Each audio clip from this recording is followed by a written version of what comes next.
बताई गई थी, जो सुप्रीम कोर्ट की हदायत हैं, जो हाई कोर्ट की हदायत हैं कि जो 3 जगह इस्लामाबाद में एहतजाज के लिए मुख्तस की गई हैं, उनमें से एक हमने तजवीज़ कर दी उनको, पर वो फिर भी चाह रहे थे कि हम उनके साथ आके बैठें। तो उन्होंने कुछ मज़ीद मालूमात हमसे मांगी हैं। इंशाअल्लाह ताला हम वो मालूमात विदिन 24 आवर्स में इंशाअल्लाह ताला लीडरशिप के साथ कंसल्ट करके बाबर भाई उसको ड्राफ्ट कर देंगे और दोबारा हम इनको रिसीव करा देंगे। जैसा कि पता है कि पाकिस्तान तहरीक इंसाफ 26 साल से मैदान के अंदर सियासत कर रही है और ये पहला लॉन्ग मार्च नहीं है, इससे पहले भी कई लॉन्ग मार्चेस कर चुके हैं, हम धरने कर चुके हुए हैं। इस्लामाबाद तो बड़ा पीसफुल एरिया है, यहाँ आए हैं हम बहुत दफ़ा, हम तो वज़ीरिस्तान तक गए हैं लॉन्ग मार्चेस करते हुए, और हमेशा तहरीक इंसाफ का चाहे वो जलसा हो, चाहे प्रोटेस्ट हो, चाहे धरना हो, कोई भी किसी किस्म की एक्टिविटी हो, हमेशा पुरअमन रही है। और हमारे 126 दिन के धरने के अंदर भी जो इस्लामाबाद के अंदर हुआ था, एक भी गमला नहीं टूटा था, कोई भी सरकारी अमलाक को हमने कोई नुकसान नहीं पहुंचाया था। अगर आप दूसरी तरफ देखें, पाकिस्तान के अंदर जो बाकी धरने या सो कॉल्ड प्रोटेस्ट हुए वो कितने वायलेंट होते थे, पर तहरीक इंसाफ ने आके ये नई रवायत डाली है जमहूरियत के अंदर, पाकिस्तान की सियासत के अंदर। और इंशाअल्लाह ताला हम समझते हैं ये इम्पोर्टेड रजीम जो ये सरकार बैठी हुई है, कोई होश के नाखुन लेगी, और जिनको बहुत बड़ी आदत है बड़े बड़े वो, क्योंकि मुझे याद है कि उनको एक स्टाइल होता है हमारे पंजाब के अंदर कि बड़क मारने का, तो वो जो बड़क मारने का उनका स्टाइल है और जो हरकतें करते हैं, वो जो मज़ाहिया करैक्टर हैं पाकिस्तान की सियासत के अंदर, होश के नाखुन लेंगे। और ये NOC मेरा ख्याल है हमें अगले 24 आवर्स या 48 आवर्स के अंदर मिल जानी चाहिए, क्योंकि ये हमारा जमहूरी हक है। जमहूरी रवायात के अंदर प्रोटेस्ट करना, धरना देना, लॉन्ग मार्च करना, एहतजाज करना एक पार्ट ऑफ डेमोक्रेसी है, पार्ट ऑफ जमहूरियत है। तो इंशाअल्लाह ताला हमारा मार्च पुरअमन होगा। हमारा मार्च इंशाअल्लाह ताला जिस तरह पहले मार्चेस थे हमारे, पुरअमन रहेंगे। हमारा सिंपल मुतालबा है, अगर आज आप मान जाएं तो हमें लॉन्ग मार्च करने की ज़रूरत ही नहीं पड़ेगी, इलेक्शन डे कॉल कर दें। पर चलें देखते हैं इंशाअल्लाह ताला। बाबर भाई। Thank you Ali. इस्लामाबाद की जो एडमिनिस्ट्रेशन है और इम्पोर्टेड गवर्नमेंट के नीचे है, उसको हमने आज मीटिंग के दौरान अपने मार्च के हवाले से जो सुप्रीम कोर्ट ऑफ पाकिस्तान की जजमेंट है उसकी कॉपी दी है। उस जजमेंट के 2 फरीक थे। पहला फरीक हम थे, हम 100% पुरअमन रहे। दूसरा फरीक इम्पोर्टेड गवर्नमेंट थी, साइफर और साजिश सदा, वो तशद्दुद पे उतर आई।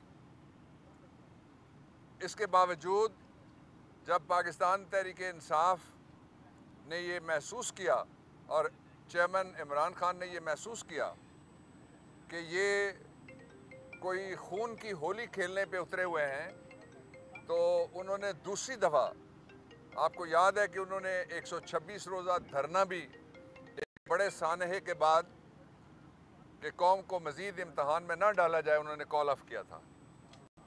ये जो पिछला 25 मई का था, उसके बाद जब वो कॉल ऑफ करके प्राइम मिनिस्टर वापस हुए तो ये कहा गया कि इमरान कभी वापस नहीं आ सकेगा, तहरीक कभी उठ नहीं सकेगी, ये बर्गर क्राउड है, कभी बाहर नहीं निकल सकेगा। लोग खौफजदा हो गए।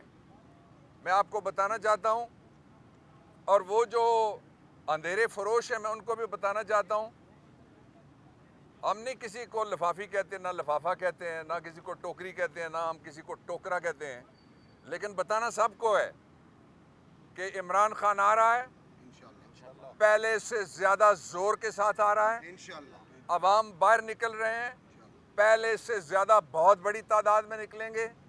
पहले जो लाखों निकले इस दफ़ा मिलियंस में आएंगे इंशाअल्लाह अज़ीज़। हकीकी आज़ादी मार्च सही मानों में लॉन्ग वॉक टू फ्रीडम होगा, जिस तरह नेल्सन मंडेला ने किया था। एक बात। दूसरा ये है कि पाकिस्तान तहरीक इंसाफ की हिस्ट्री आप 26 साल एक तरफ रखिए, 6 महीने के अंदर जनूब मशरकी एशिया की किसी सियासी शख्सियत ने इतनी बड़ी तादाद में मिलियंस के हिसाब से और इतनी बड़ी तादाद में दर्जनों जलसों से खिताब नहीं किया। वो जलसियाँ नहीं थी, वो कॉर्नर मीटिंग नहीं थी जो इमरान खान बोलते रहे, लेकिन सब जगह हम पुरअमन रहे। यहाँ भी पाकिस्तान तहरीक इंसाफ का कोई कारकुन ना पहले ना अब तशद्दुद पे जाएगा। 3 चीज़ें मैं अपने कारकुनों को और कौम को बताना चाहता हूँ। अगर किसी जगह आप देखें बज़ाहिर कोई सफ़ेद पोश हो और वो एक गड़बड़ कर रहा है, तो समझ जाएं कि इम्पोर्टेड का नुमाइंदा है, वो हमारा नुमाइंदा नहीं है। दूसरी बात, जूं शुरू हो रहा है, अभी तो शुरू हो रहा है, आज शुरू हो रहा है हकीकी आज़ादी मार्च, अभी लाहौर के अंदर है। जब वहाँ से निकलेगा तो इमरान खान जीटी रोड के ईस्ट में भी जाएंगे इलाकों में और वेस्ट में भी जाएंगे इलाकों में। ये हम कोई लॉन्ग ड्राइव नहीं कर रहे जो नवाज शरीफ ने की थी एक अपने सियासी जज की बहाली के लिए, और जिसकी वजह से सारे बर्गर लाहौर में ख़त्म हो गए थे। ये है सही मानों में हकीकी आज़ादी मार्च। दूसरी बात मैं ये आपको बताना चाहता हूँ कि इसके हवाले से प्रोपेगेंडे होंगे, शुरू हैं पहले से, कि पार्टी यकसू नहीं है। Let me make this very clear, 100% clear. और पूरी मैं आपको ये मैं तफसील बताना चाहता था, लेकिन मैं एक जुमले में तफसील रखता हूँ कि पाकिस्तान तहरीक इंसाफ, उसके वर्कर्स, उसके सपोर्टर्स और कौम, उनका एजेंडा वो है जो इमरान खान का एजेंडा है, उनका फैसला वो है जो इमरान खान का फैसला है। बाकी अगर कोई सियासी खुदकुशी किसी ने की तो आप देख लें, 20 पहले गए थे केपी में से, 20 फिर गए पंजाब में से, 6 सीटों पे इलेक्शन हुआ, कितने वापस आ सके?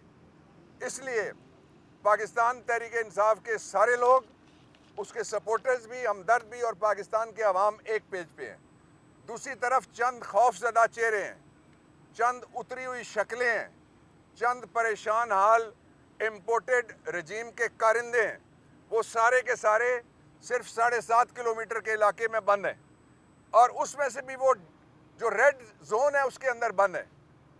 वो उनमें से कोई फैज़ाबाद क्रॉस नहीं कर सकता, उनमें से कोई अटक का पुल क्रॉस नहीं कर सकता, उनमें से कोई फुलग्रां वाला पुल क्रॉस करके मरी में दाखिल नहीं हो सकता।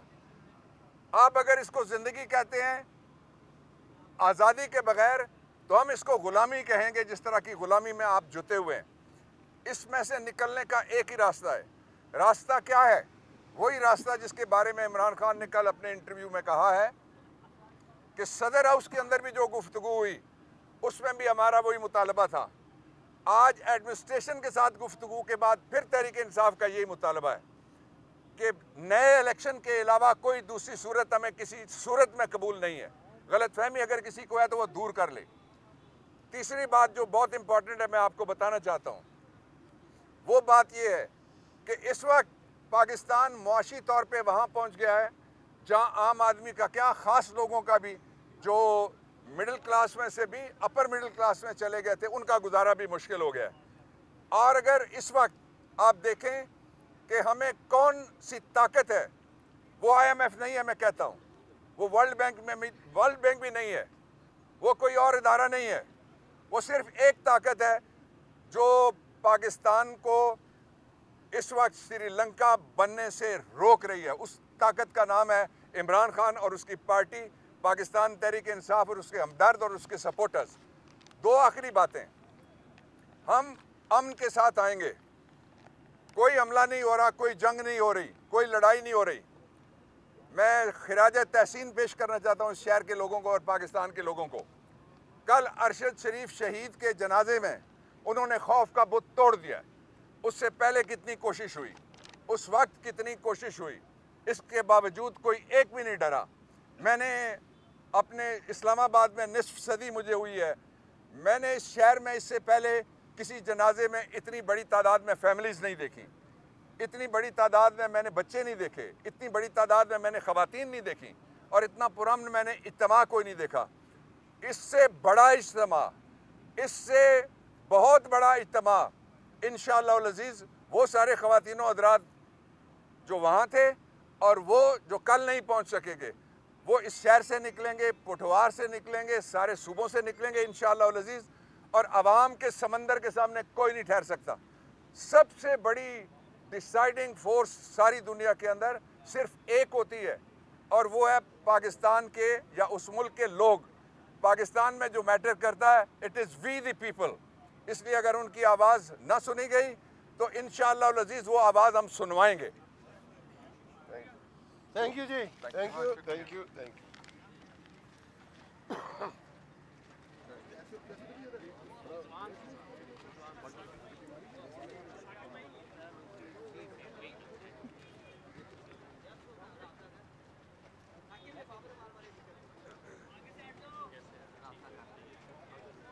हाँ चलते अंदर यार, रास्ता क्या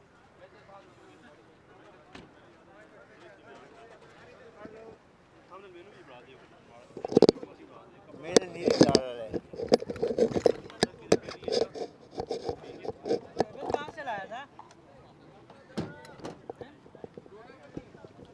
पब्लिक से सब जानती है।